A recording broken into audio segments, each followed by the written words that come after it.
Hi everybody, welcome. This is Joe Palmieri with Beantown Coins, and we are continuing our series on the 100 greatest questions asked by coin collectors. And today is question 11. What factors determine a coin's value?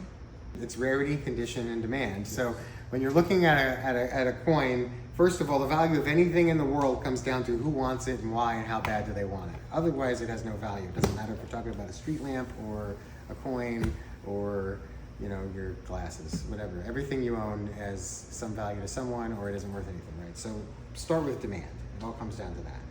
And having a sense of what is in demand can take an expert. I mean, that's kind of, again, why you want to have a mentor in your local coin shop or someone in the business to kind of let you know, hey, you know what? This series isn't doing so hot right now, but this one's really on fire. So you can get a sense of where demand lies or where demand is always low.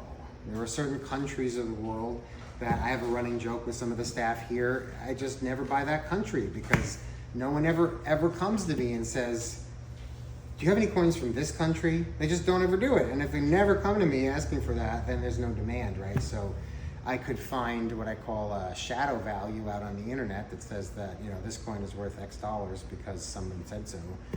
But in my experience, if there's no one looking for that thing, then it doesn't have any value. And if there's someone looking for it, is there more than one person looking for it? Because if there's only one person looking for it, I got to find him, and it's up to him what it's worth, right? So that's a big part of it. Now, once you have a steady demand for a thing, then it's going to get segmented into the condition of that thing.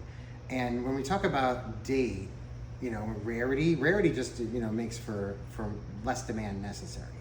So if there's 1,000 of a coin and 10,000 people wish they owned it, it's going to be worth something. If there's 1,000 of a coin and 100,000 people wish they owned it, it's going to be worth a lot more. And if there's 1,000 of a thing and there's 1 million people who think it would be pretty cool to own that thing, it's going to be worth even more money, right? There's still just 1,000 of a thing. Well, sometimes that happens on a smaller scale where there's 3 of a thing, but there's 6 people in the whole world who care.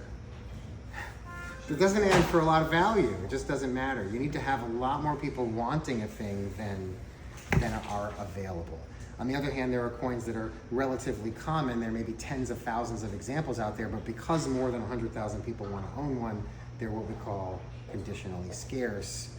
They seem that way. So once all things are equal, then quality is the final determining factor on the rarity of a thing, because a coin that's super common in XF could be incredibly rare in mint state 65. And so there's just many, many layers to that question. Tune in tomorrow for another.